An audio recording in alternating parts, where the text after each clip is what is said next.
ఆయుధమంటున్నారు రాష్ట్ర ప్రజలు. తమ ఓటు కుమ్మక్కు కుట్రలను చీల్చే బ్రహ్మాస్త్రమని చెప్తున్నారు.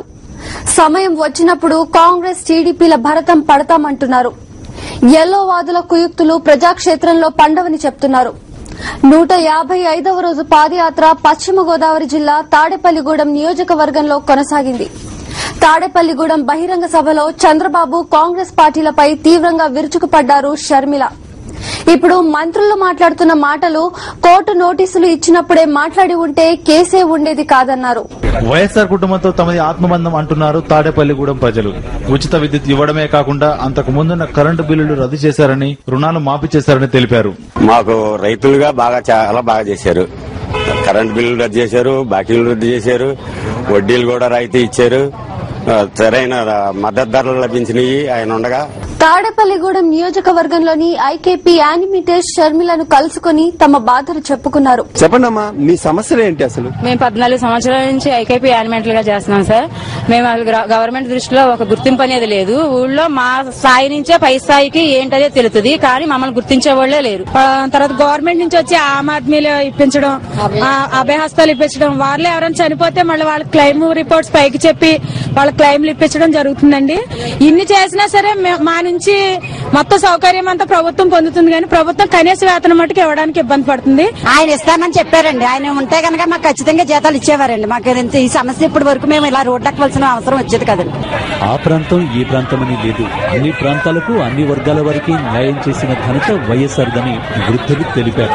వైఎస్ఆర్ పథకాలతో ప్రతి కుటుంబం లాభపడిందని తెలిపారు. జగన్ గారు ఈతలకు వచ్చి మమ్మల్ని అందరినీ ముఖ్యమంత్రి మమ్మల్ని ఎప్పుడు మళ్ళీ తండ్రి చేసినట్టు చేయాలి. మేము రైతు పరంగా ఆవిడ రాజశేఖర రెడ్డి గారు అయితే కరెంటు బిల్లులు లేకుండా చేశారు. మేము పంటలు బాగా పండించుకోగలుగుతున్నాం. అసలు సిసలు అవినీతి పరుడు చంద్రబాబు అంటూ మండిపడ్డారు షర్మిల. ధర్మ పోరాటం అంటూ అవినీతి పోరాటం అంటున్న ఈ చంద్రబాబు గారిని చూస్తే దయ్యాలు వేదాలు వర్ణిస్తే ఎంత అసహ్యంగా ఉంటుందో అలా ఉంది. చంద్రబాబు గారి తీరు ఇలా ఉంటే మన కాంగ్రెస్ ప్రభుత్వం తీరు ఇంకొకలాగా ఉంది. ఆ రోజు 26 జియోల కేసులో కోర్టు నోటీసు ఇచ్చినప్పుడు జగనన్న 52 రెస్పాండెంట్ అయినా ఈ కాంగ్రెస్ మంత్రులు అధికారులు 1 నుంచి 15 రెస్పాండెంట్లు అయినప్పటికీ ఆ రోజు కాంగ్రెస్ ప్రభుత్వము అసలు రెస్పాండే కాలేదు.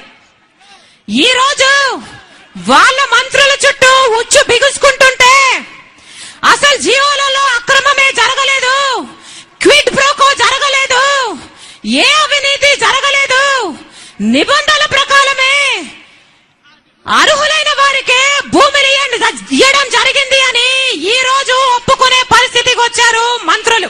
వైఎస్ఆర్ చనిపోయాడని తెలిసి ఏడ్చుకుంటూ కూర్చున్నామని నాగమణి అనే వృద్ధురాలు చెప్పింది. మా బిడ్డలో మేము అందరం కుటుంబం మా ఊళ్ళందరూ కూడా మేము రాజశేఖర్ గారు అంటే మాకు ఇష్టం అండి.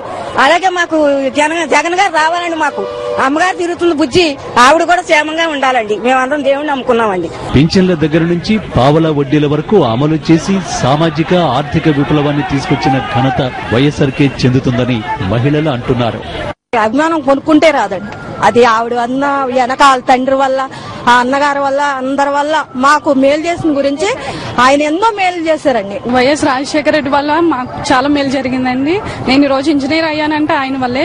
చదివించి ఉద్యోగావకాశం ఇప్పించి లక్షల కుటుంబాలను నిలబెట్టిన నేత వైఎస్ఆర్ అంటున్నారు పశ్చిమ గోదావరి జిల్లా ప్రజలు.